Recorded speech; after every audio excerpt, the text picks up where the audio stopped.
Hi friends, ಎಲ್ರಿಗೂ ನಮಸ್ಕಾರ. Welcome back to my channel. ಎಲ್ಲರೂ ಹೇಗಿದ್ದೀರಾ? ಸೊ ನಾನು ಕೂಡ ತುಂಬಾ ಚೆನ್ನಾಗಿದ್ದೀನಿ. ಸೊ ಇವತ್ತು ಮಧ್ಯಾಹ್ನದಿಂದ ವ್ಲಾಗ್ನ ಶುರು ಮಾಡಿದ್ದೀನಿ. ಸೊ ಬೆಳಗ್ಗೆಯಿಂದ ಏನು ವ್ಲಾಗ್ ಆ ಥರ ಏನು ಮಾಡಿರಲಿಲ್ಲ.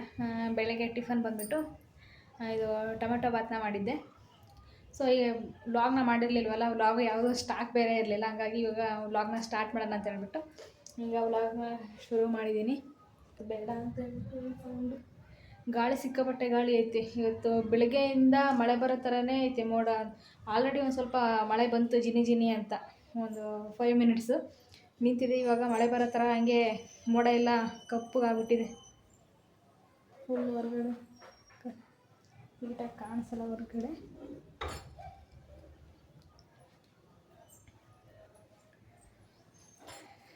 ಸೊ ಈಗ ವ್ಲಾಗ್ನ ಶುರು ಮಾಡಿದ್ದೀನಿ. ಸೊ ಇವತ್ತು ಒಂದು ಸೀರೆನಲ್ಲಿ ಒಂದು ಅಂಬ್ರೆಲಾ ಟಾಪ್ ಹೊಲಿಯೋಣ ಅಂತ ಅಂದ್ಕೊಂಡೆ.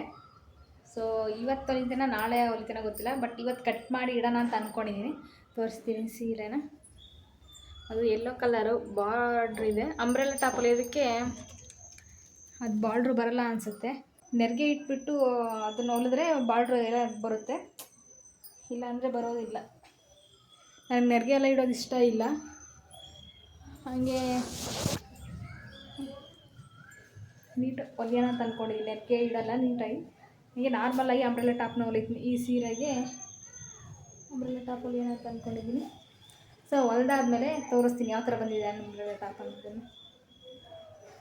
ಆ್ಯಕ್ಚುಲಿ ನೆನ್ನೆನೇ ಕಟ್ ಮಾಡೋಣ ಅಂತ ಹೇಳ್ಬಿಟ್ಟು ತಗೊಂಡೆ, ಕಟ್ ಮಾಡೋದಕ್ಕೆ ಆಗಲಿಲ್ಲ, ಸುಮ್ಮನೆ ಹಾಕ್ಬಿಟ್ಟಿದ್ದೆ. ಇವತ್ತಾದರೂ ಕಟ್ ಮಾಡೋಣ ಅಂತ ಹೇಳ್ಬಿಟ್ಟು ಅಂದ್ಕೊಂಡಿದ್ದೀನಿ. ಸೊ ಈ ವ್ಲಾಗ್ ಒಂದು ಸ್ವಲ್ಪ ಆದರೂ ಇಷ್ಟ ಆದರೆ ಲೈಕ್ ಮಾಡಿ, ಶೇರ್ ಮಾಡಿ. ಹಾಗೆ ಇದುವರೆಗೂ ನನ್ನ ಯೂಟ್ಯೂಬ್ ಚಾನಲ್ನ ಸಬ್ಸ್ಕ್ರೈಬ್ ಮಾಡ್ಕೊಂಡೆ ನೋಡ್ತಾ ಇದ್ದರೆ ಸಬ್ಸ್ಕ್ರೈಬ್ ಮಾಡ್ಕೊಳ್ಳಿ. ಸೊ ಬನ್ನಿ ವ್ಲಾಗಿಂಗೆ ಕಂಟಿನ್ಯೂ ಮಾಡ್ತೀನಿ ಆಯಿತಾ. ಮತ್ತು ಕಟ್ ಮಾಡೋಕ್ಕೂ ಮುಂಚೆ ಸಾಂಬಾರು ಇರಲಿಲ್ಲ, ಹಾಗಾಗಿ ಮಧ್ಯಾಹ್ನ ಸಾಂಬಾರು ಮಾಡೋಣ ಅಂತ ಹೇಳ್ಬಿಟ್ಟು ಹಂಗೆ ಎತ್ತಿಟ್ಬಿಟ್ಟೆ. ಮತ್ತು ಕಟ್ ಮಾಡಲಿಲ್ಲ, ನಾಳೆ ಕಟ್ ಮಾಡಿದರೆ ಆಯಿತು ಅಂತ ಹೇಳ್ಬಿಟ್ಟು. ಮತ್ತು ಇದು ಅಳಸಂದೆ ಕಾಳು ನೆನೆಸಿಟ್ಟಿದ್ದೆ ಮೊಳಕೆ ಬರಲಿ ಅಂತ ಹೇಳ್ಬಿಟ್ಟು.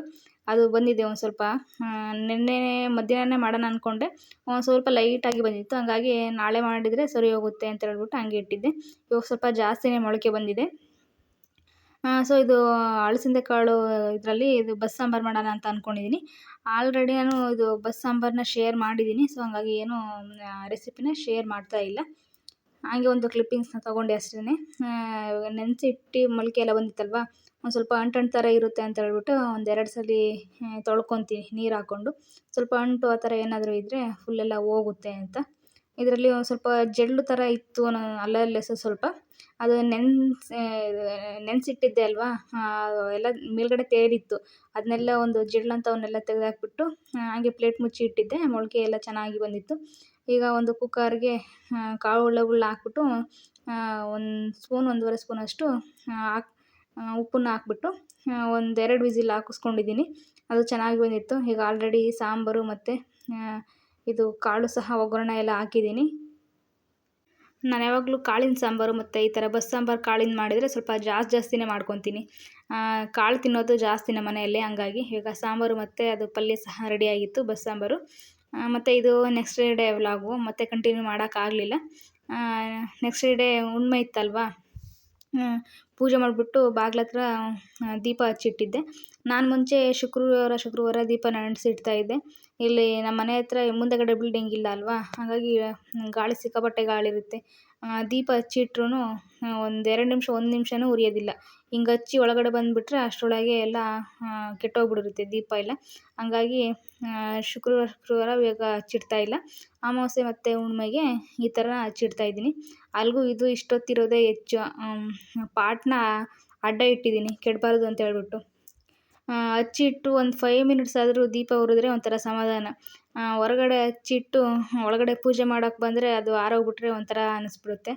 ಹಂಗಾಗಿ ಪಾಟ್ನ ಅಡ್ಡ ಇಟ್ಟಿದ್ದೀನಿ. ಹಂಗಾಗಿ ಇವತ್ತು ಕೆಟ್ಟಿಲ್ಲ ಅದು. ಒಂದೇ ದೀಪನೇ ಹಚ್ಚಿಟ್ಟಿದ್ದೆ, 2 ದೀಪನೂ ಇಟ್ಟಿರಲಿಲ್ಲ. ಇನ್ನೊಂದು ಸೈಡು ಓಪನ್ ಇದೆ ಅಲ್ವಾ, ಹಾಗಾಗಿ ಆ ಕಡೆಯಿಂದನೂ ಗಾಳಿ ಬರ್ತಾ ಇರುತ್ತೆ. ಅಲ್ಲಂತೂ ಇರೋದೇ ಇಲ್ಲ ದೀಪ, ಬೇಗ ಆರಿಬಿಡುತ್ತೆ. ಹಂಗಾಗಿ ಇಲ್ಲಿ ದೇವ್ರ ಹತ್ರ ಪೂಜೆ ಮಾಡಿಬಿಟ್ಟು ಇಲ್ಲಿ ಸಹ ಹಚ್ಚಿಟ್ಟಿದ್ದೀನಿ.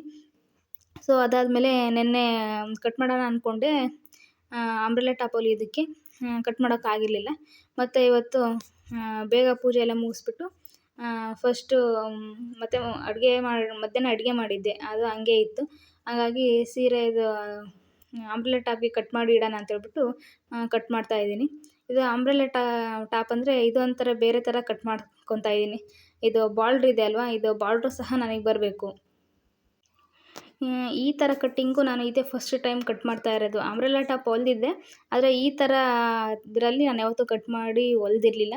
ಸೊ ಇದು ನಾನು ಯೂಟ್ಯೂಬಲ್ಲಿ ನೋಡ್ಕೊಂಡೆ ನೋಡಿಬಿಟ್ಟು ಕಟ್ ಮಾಡ್ತಾ ಇದ್ದೀನಿ. ಇದು ಫಸ್ಟ್ ಟೈಮ್ ಅಲ್ವಾ, ಚೆನ್ನಾಗಿ ಬರುತ್ತೋ ಇಲ್ವೋ ಗೊತ್ತಿಲ್ಲ, ನೋಡೋಣ ಟ್ರೈ ಮಾಡೋಣ ಅಂತ ಹೇಳ್ಬಿಟ್ಟು ನನಗೆ ಬಾರ್ಡ್ರೂ ಬೇಕಾಗಿತ್ತು. ಹಂಗಾಗಿ ನೋಡಿಕೊಂಡು ಕಟ್ ಮಾಡ್ತಾ ಇದ್ದೀನಿ. ಫಸ್ಟ್ನೇ ಸರಿ ಚೆನ್ನಾಗಿ ಬಂದಿಲ್ಲ ಅಂದ್ರೂ ನೆಕ್ಸ್ಟ್ ಟೈಮ್ ಆದರೂ ಚೆನ್ನಾಗಿ ಬಂದೇ ಬರುತ್ತೆ. ಏನಾದರೂ ಮಿಸ್ಟೇಕ್ ಆಗಿದ್ದರೆ ನಮಗೆ ಇದರಲ್ಲೇ ಗೊತ್ತಾಗುತ್ತೆ ಅಲ್ವಾ. ನಮಗೆ ಬರಲ್ಲ ಅಂತ ಅಂದ್ಕೊಂಡಿದ್ರೆ ಅದು ಬರೋದೇ ಇಲ್ಲ. ಒಂದು ಸತಿ 2 ಸಲ ಹೊಲಿಯೋ ತನಕ ಆಮೇಲೆ ನಮಗೆ ಐಡಿಯಾ ಬಂದುಬಿಡುತ್ತೆ. ಅದು ನಾವು ಸ್ಟಿಚ್ ಮಾಡ್ಬೇಕಾದ್ರೆ ಗೊತ್ತಾಗುತ್ತೆ ಎಲ್ಲಿ ಏನು ಪ್ರಾಬ್ಲಮ್ ಮಾಡಿದ್ದೀವಿ, ಯಾವ ಥರ ಹೊಲಿಬೋದು ಅಂತ. ಒಂದು ಸತಿ ಕಟ್ ಮಾಡಿ ಹೊಲಿದ್ರೆ ನೆಕ್ಸ್ಟ್ ಟೈಮ್ಗೆ ಆ ಪ್ರಾಬ್ಲಮ್ ಏನು ಅಂತ ಗೊತ್ತಾಗುತ್ತೆ. ಹಂಗಾಗಿ ಚೆನ್ನಾಗಾದರೂ ಬರಲಿ, ಹಾಳಾದರೂ ಪರವಾಗಿಲ್ಲ ಅಂತ ಹೇಳ್ಬಿಟ್ಟು ಇವತ್ತು ಕಟ್ ಮಾಡ್ತಾಯಿದ್ದೀನಿ. ಇದನ್ನು ನಾನು ಯೂಟ್ಯೂಬಲ್ಲಿ ನೋಡಿಕೊಂಡೆ ಕಟ್ ಮಾಡ್ತಾಯಿದ್ದೀನಿ ಕಟ್ಟಿಂಗ್ನ. ನಾನು ಅಳತೆ ಟಾಪು ಪಕ್ಕದಲ್ಲಿ ಇಟ್ಟಿದ್ನಲ್ವ ಮೆರೂನ್ ಕಲರು, ಅದ್ರ ಅಳತೆಗೆ ಸರಿಯಾಗಿ ನೋಡಿಕೊಂಡು ಅದ್ರ ಮೆಜರ್ಮೆಂಟಿಗೆ ನಾನು ಕಟ್ ಮಾಡಿ ಹೊಲಿತಾ ಇದ್ದೀನಿ. ಸೇಮ್ ಆ ಟಾಪು ಯಾವ ಥರ ಇದೆಯೋ ಅದೇ ಥರ ಕಟ್ಟಿಂಗ್ ಇದೂನು. ಅದು ರೆಡಿಮೇಡ್ ಟಾಪು. ನಾನು ಅದನ್ನ ತಗೊಂಡು ಒಂದು 6-7 ವರ್ಷ ಆಯಿತು ಅನಿಸುತ್ತೆ. ನಾನು ಅದನ್ನು ಜಾಸ್ತಿ ಯೂಸೇ ಮಾಡಿಲ್ಲ, ಹಂಗೆ ಇದೆ. ಮತ್ತು ಹೊಸದ್ರ ಥರನೇ ಇದೆ. ಕಲರ್ ಸಹ ಜಾಸ್ತಿ ಶೇಡ್ ಆಗಿಲ್ಲ. ತಗೊಂಡಾಗ ಯಾವ ಕಲರ್ ಇತ್ತೋ ಒಂಚೂರು ಡಲ್ ಆಗಿದೆ ಅಷ್ಟೇ. ಇವಾಗ ನಾನು ಸ್ಯಾರಿ ಕಟ್ ಮಾಡ್ತಾ ಇದ್ದೀನಲ್ವ, ಅದೇ ಥರ ಕಟ್ಟಿಂಗ್ಗೆ ಅದು ರೆಡಿಮೇಡ್ ಟಾಪು ಅದೇ ಥರ ಕಟ್ ಮಾಡಿ ಹೊಲ್ದಿರೋದು ಅನಿಸುತ್ತೆ. ಸೇಮ್ ಅದೇ ಥರನೇ ಇತ್ತು ನಾನು ನೋಡಿದಾಗ ಎಲ್ಲ. ಅದನ್ನು ಯಾವ ಥರ ಸ್ಟಿಚ್ ಮಾಡಿದ್ದಾರೆ ಅಂತ ಅದನ್ನು ಸಹ ನಾನು ಎಲ್ಲ ನೀಟಾಗಿ ಓಪನ್ ಮಾಡಿ ನೋಡಿದೆ. ಸೇಮ್ ಅದೇ ಥರನೇ ಇತ್ತು. ಹಾಗಾಗಿ ಅದನ್ನು ನೋಡಿಕೊಂಡು ಹೊಲಿತಾ ಇದ್ದೀನಿ. ಅಂದರೆ ಯೂಟ್ಯೂಬಲ್ಲಿ ಒಂದೊಂದು ಸಲ ಒಂದೊಂದು ಅರ್ಥ ಆಗುತ್ತೆ, ಒಂದೊಂದು ಸಲ ಕನ್ಫ್ಯೂಸ್ ಆಗಿಬಿಡುತ್ತೆ. ಹಾಗಾಗಿ ಒಂದಕ್ಕಿನ್ನೂ ಇನ್ನೊಂದು ಲೇಸ್ ಅಂತಾರಲ್ಲ ಹಂಗೆ. ಅದನ್ನು ನೋಡಿಕೊಂಡು ಒಂದು ಸತಿ ಚೆಕ್ ಮಾಡಿ ಹೊಲಿತಾ ಇದ್ದೀನಿ. ಏನು ಇದು ಸೀಸರನ್ನ ಸ್ವಲ್ಪ ಮಂಡ ಥರ ಆಗಿಬಿಟ್ಟಿತ್ತು. ಬೇಗ ಕಟ್ ಮಾಡೋಕ್ಕೆ ಬರ್ತಾ ಇರಲಿಲ್ಲ. ಅಂದರೆ ಇದು 16 ಫೋಲ್ಡಿಂಗ್ ಇದೆ ಟೋಟಲಾಗಿ. 16 ಫೋಲ್ಡಿಂಗ್ ಮಾಡ್ಕೊಂಡಿದ್ದೀನಿ. ಇದು ತುಂಬ ದಪ್ಪ ಇರೋವರೆಗೂ ಆಗುತ್ತೆ, ಅಷ್ಟು ದೊಡ್ಡ ಮೆಜರ್ಮೆಂಟು. ಇದೇ ಫಸ್ಟ್ ಟೈಮ್ ಎಲ್ಲ ಹೊಲಿತಾ ಇರೋದು. ಹಂಗಾಗಿ ನಾನು ಒಂದು ಸೀರೆ ನಾನು ಹಾಕ್ಕೊಂಡು ಕಟ್ ಮಾಡಿಕೊಂಡೆ. ಇದ್ರಾಗ ಒಂಚೂರು ಸೀರೆ ಕಟ್ ಮಾಡಿದ್ರೂ ಪರವಾಗಿಲ್ಲ, ಕರೆಕ್ಟಾಗಿ ಆಗುತ್ತೆ. ಇದು ಫುಲ್ಲು ಜಾಸ್ತಿ ದಪ್ಪ ಇರ್ತಾರಲ್ಲ, XXL ಅವ್ರಿಗೆ ಸಹ ಆಗುತ್ತೆ. ನನಗೆ ಸ್ವಲ್ಪ ದೊಡ್ಡ ಸೈಜೇ ಆಯಿತು ಅಂತಲೇ ಹೇಳ್ಬೋದು. ಕರೆಕ್ಟಾಗಿ ನೋಡಿಕೊಂಡು ನನ್ನ ಮೆಜರ್ಮೆಂಟಿಗೆ ಕಟ್ ಮಾಡ್ಕೊಂಡಿದ್ರೆ ಇನ್ನೂ ಸಖತ್ತಾಗಿ ಕಾಣಿಸ್ತಾ ಇತ್ತು. ಆದರೆ ಫುಲ್ 100% ನನಗೆ ಓಕೆ ಆಗಲಿಲ್ಲ. ಒಂದು 80% ಓಕೆ ಚೆನ್ನಾಗಿ ಬಂದಿತ್ತು. ಇನ್ನೊಂದು 20% ನನಗೆ ಅಷ್ಟೊಂದು ಕರೆಕ್ಟಾಗಿ ಕಂಫರ್ಟಬಲಾಗಿ ಕೂರ್ತಾ ಇರಲಿಲ್ಲ ಹಾಕ್ಕೊಂಡಾಗ. ಇದೇ ಫಸ್ಟ್ ಟೈಮ್ ಅಲ್ವಾ, ಪರವಾಗಿಲ್ಲ. ನೆಕ್ಸ್ಟ್ ಟೈಮ್ ಹೊಲಿಬೇಕಾದ್ರೆ ಏನು ಪ್ರಾಬ್ಲಮ್ ಅಂತ ಈ ಸಲ ಗೊತ್ತಾಯಿತು. ನೆಕ್ಸ್ಟ್ ಇನ್ನೊಂದ್ಸಲ ಹೊಲಿಬೇಕಾದ್ರೆ ಕರೆಕ್ಟ್ ಮಾಡಿಕೊಂಡ್ರೆ ಆಯಿತು. ಯಾರೂ ಫಸ್ಟಿಗೆ ಕರೆಕ್ಟಾಗಿ 100% ಯಾರೂ ಯಾವ ಕೆಲಸನೂ ಮಾಡೋದಕ್ಕೆ ಆಗೋದಿಲ್ಲ ಅಲ್ವಾ. ಈಗ ಇದು ಸೆಂಟ್ರಲೆಲ್ಲ ಓಪನ್ ಇದೆ ಅಲ್ವಾ, ಅದನ್ನೆಲ್ಲ ನೀಟಾಗಿ ಸ್ಟಿಚ್ ಮಾಡ್ಕೊಳ್ಳೋದಷ್ಟೇ. ಪ್ಯಾಚಪ್ ಮಾಡ್ಕೊತೀವಲ್ಲ ಹಂಗೆ ಅದು 2 ಓಪನ್ ಇರೋದನ್ನ ಜಾಯಿಂಟ್ ಮಾಡ್ಕೊಳ್ಳೋದು ರೌಂಡ್ ಫುಲ್ಲೂ. ಅದಾದಮೇಲೆ ಮೇಲ್ಗಡೆ ಫ್ರಂಟು ಬ್ಯಾಕನ್ನು ಸಪ್ರೇಟ್ ಕಟ್ ಮಾಡಿಕೊಂಡು ಅದನ್ನು ಅಟ್ಯಾಚ್ ಮಾಡ್ಕೊಳ್ಳೋದು ಅಷ್ಟೇ. ತುಂಬಾ ಈಸಿ ಇದು. ನೋಡೋದಕ್ಕೆ ಎಷ್ಟೊಂದು ಹೆವಿ ರಿಸ್ಕ್ ಅಂತ ಅನಿಸುತ್ತೆ, ಆದರೆ ಅಷ್ಟೊಂದು ರಿಸ್ಕ್ ಏನಿಲ್ಲ. ಹೊಲಿತಾ ಹಂಗೆ ಹೊಲಿಬೋದು. ಮತ್ತು ಈಗ ಸ್ಲೀವನ್ನ ಕಟ್ ಮಾಡ್ಕೊತಾ ಇದ್ದೀನಿ. ಸ್ಲೀವ್ ಅಂದರೆ 3/4 ಸ್ಲೀವ್ ಬರುತ್ತಲ್ವಾ, ಆ ಮೆಜರ್ಮೆಂಟಿಗೆ ಕಟ್ ಮಾಡ್ಕೊತಾ ಇದ್ದೀನಿ. ಮೇಲ್ಗಡೆ ಸ್ವಲ್ಪ ಮಿಕ್ಕಿತ್ತಲ್ವಾ, ಅದರಲ್ಲಿ ಕಟ್ ಮಾಡ್ಕೊತಾ ಇದ್ದೀನಿ. ಒಂಚೂರು ಉದ್ದ ಇದ್ದಿದ್ರೆ ಸ್ಲೀವ್ ಚೆನ್ನಾಗಿರ್ತಾಯಿತ್ತು. ಅದ್ರ ಮೇಲೆ ಫ್ಯಾಬ್ರಿಕ್ ಅಷ್ಟೆಲ್ಲ ಮಿಕ್ಕಿದ್ದು. ಹಾಗಾಗಿ ಇದೇ ಥರದ್ದು 3/4 ಸ್ಲೀವನ್ನೇ ಕಟ್ ಮಾಡಿಕೊಂಡೆ. ಮತ್ತು ಇದು ಈ ಸೆರಗಿಗೆ ಇದು ಕುಚ್ಚು ಥರ ಬಂದಿತ್ತು. ಅದನ್ನು ಅಟ್ಯಾಚ್ ಮಾಡಿ ಹೊಲಿಯೋಣ ಅಂತ ಅಂದ್ಕೊಂಡಿದ್ದೀನಿ, ಚೆನ್ನಾಗಿರುತ್ತೆ ಅದನ್ನು ಅಂತ. ಮತ್ತು ಇದು ಸೆರಗೇನಿದೆ, ಸೆರಗು ಕಟ್ ಮಾಡಿ ಸಪ್ರೇಟ್ ಇಟ್ಕೊಂಡಿದ್ದೆ. ಆ ಸೆರಗಲ್ಲಿ ಮೇಲ್ಗಡೆ ಟಾಪ್ ಬರುತ್ತೆ ಅಲ್ವಾ, ಟಾಪ್ನ ಕಟ್ ಮಾಡ್ಕೊತೀನಿ. ನನಗೆ ಅಷ್ಟೊಂದು ಡೀಟೇಲಾಗೆಲ್ಲ ಎಕ್ಸ್ಪ್ಲೇನ್ ಮಾಡೋದಕ್ಕೆಲ್ಲ ಅಷ್ಟೊಂದು ಬರೋದಿಲ್ಲ. ಆದರೆ ಕಟ್ ಮಾಡಿ ನಾನು ಯಾವ ಥರ ಒಂದ್ಸಲ ಡಿಸೈನ್ ನೋಡಿದ್ರೆ ಸಾಕು, ಅದನ್ನು ಹಂಗೆ ಕರೆಕ್ಟಾಗಿ ನೆನಪಿಟ್ಕೊಂಡು ಹಂಗೆ ಕಟ್ ಮಾಡಿ ಹಂಗೆ ಹೊಲಿತೀನಿ. ಆದರೆ ಈ ಥರ ಎಕ್ಸ್ಪ್ಲೇನ್ ಎಲ್ಲ ಮಾಡೋದಕ್ಕೆ ಸ್ವಲ್ಪ ಕಷ್ಟ ನನಗೆ. ಯಾವ ಥರ ಹೇಳೋದು ಅಂತ ಕನ್ಫ್ಯೂಷನ್ ಆಗಿಬಿಡುತ್ತೆ. ಸೊ ಈಗ ಸ್ಲೀವ್ ಎಲ್ಲ ಕಟ್ ಮಾಡಿಬಿಟ್ಟು ಇವತ್ತು ಇದನ್ನು ಕಟ್ ಮಾಡಿದ್ದೀನಿ. ಲೈನಿಂಗ್ ಇನ್ನೂ ತೊಗೊಬಂದಿರಲಿಲ್ಲ. ಬೆಳಗ್ಗೆ ತೊಗೊಬಂದ್ಬಿಟ್ಟು ಲೈನಿಂಗುನ ಕಟ್ ಮಾಡೋಣ ಅಂತ ಹೇಳ್ಬಿಟ್ಟು ಇವಾಗ ಸೀರೆದನ್ನ ಮಾತ್ರ ಕಟ್ ಮಾಡಿ ಇಟ್ಕೊಂಡಿದ್ದೀನಿ. ಈ ವ್ಲಾಗ್ ಬಂದುಬಿಟ್ಟು ಒಂದು ದಿನದ ವ್ಲಾಗ್ ಅಲ್ಲ ಇದು. 1 ಡೇ 2 ಡೇ 3 ಡೇ ವ್ಲಾಗು. 3 ದಿನವೂ ಸ್ವಲ್ಪ ಕ್ಲಿಪ್ಪಿಂಗ್ಸ್ನ ತೊಗೊಂಡು 3ನ್ನ ಆ್ಯಡ್ ಮಾಡಿ ಎಡಿಟ್ ಮಾಡಿ ಅಪ್ಲೋಡ್ ಮಾಡ್ತಾಯಿದ್ದೀನಿ. ಸೊ ಈಗ ಎಲ್ಲ ಕಟ್ ಮಾಡಿದ್ದಾಯ್ತು ನೋಡಿ.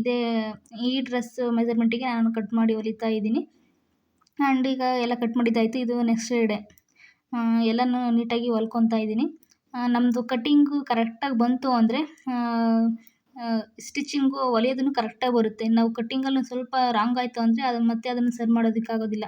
ಹಾಗಾಗಿ ಕಟ್ ಮಾಡಬೇಕಾದ್ರೇ ಕರೆಕ್ಟಾಗಿ ಇಂಟ್ರೆಸ್ಟ್ ಕೊಟ್ಬಿಟ್ಟು ನಮ್ಮ ಮೈಂಡು ಮನಸ್ಸು ಎಲ್ಲ ಅಲ್ಲೇ ಇರಬೇಕು. ಸ್ವಲ್ಪ ಅದು ಇದು ಯೋಚನೆ ಮಾಡ್ಕೊಂಡು ಕಟ್ ಮಾಡಿದರೆ ಸ್ವಲ್ಪ ಮಿಸ್ ಆಯಿತು ಅಂದರೆ ಅದು ಸುಮ್ಮನೆ ವೇಸ್ಟ್ ಆಗಿಬಿಡುತ್ತೆ. ಹಾಗಾಗಿ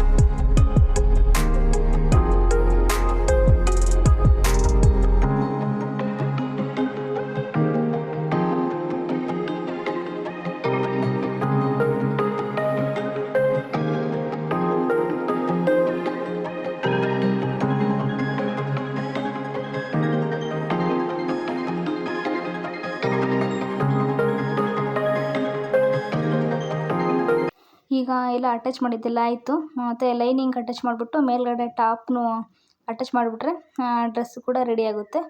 ಆ್ಯಂಡ್ ಈ ವ್ಲಾಗ್ ಒಂದು ಸ್ವಲ್ಪ ಆದರೂ ಇಷ್ಟ ಆದರೆ ಲೈಕ್ ಮಾಡಿ, ಶೇರ್ ಮಾಡಿ. ಹಾಗೆ ಇದುವರೆಗೂ ನನ್ನ ಯೂಟ್ಯೂಬ್ ಚಾನಲ್ನ ಸಬ್ಸ್ಕ್ರೈಬ್ ಮಾಡ್ಕೊಂಡೆ ನೋಡ್ತಾ ಇದ್ದರೆ, ಇದೇ ಫಸ್ಟ್ ಟೈಮ್ ನನ್ನ ಯೂಟ್ಯೂಬ್ ಚಾನಲ್ನ ನೋಡ್ತಾ ಇದ್ರಿ ಅಂದರೆ ಪ್ಲೀಸ್ ಸಬ್ಸ್ಕ್ರೈಬ್ ಮಾಡ್ಕೊಂಡು ನೋಡಿ. ಹಾಗೆ ಫ್ರೆಂಡ್ಸ್ ಆ್ಯಂಡ್ ಫ್ಯಾಮಿಲಿ ಕೂಡ ಶೇರ್ ಮಾಡಿ, ಅವರು ಕೂಡ ಸಬ್ಸ್ಕ್ರೈಬ್ ಮಾಡಿಕೊಂಡು ನೋಡಿ.